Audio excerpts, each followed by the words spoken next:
നാം തന്നെയാണ് പ്രപഞ്ചം. പ്രപഞ്ചത്തിലെ ഓരോ കണവും നാം ആയിരിക്കും. നാം തന്നെയാണ് സൂര്യൻ, നാം തന്നെയാണ് ചന്ദ്രൻ.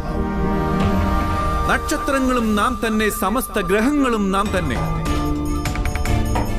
ആ സൂര്യനേക്കാൾ അതിപുരാതനമാണ് നാം.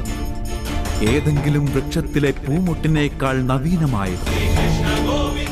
നാം തന്നെയാണ് സമസ്ത മനുഷ്യകുലവും. സ്വർഗവും നരകവും ഏന്തിയിരിക്കുന്ന മഹാശക്തിയും നാം തന്നെ. നാം തന്നെയാണ് ഈ ദുര്യോധനൻ. ഈ അർജുനനും നാം തന്നെയാണ് പാർത്ത.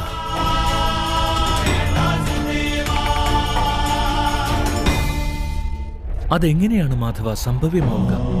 അങ്ങയുടെ ജന്മമാകുന്നത് നിരവധി പേർ അവരുടെ ജീവിതകാലത്ത് ദർശിച്ചതാണ്.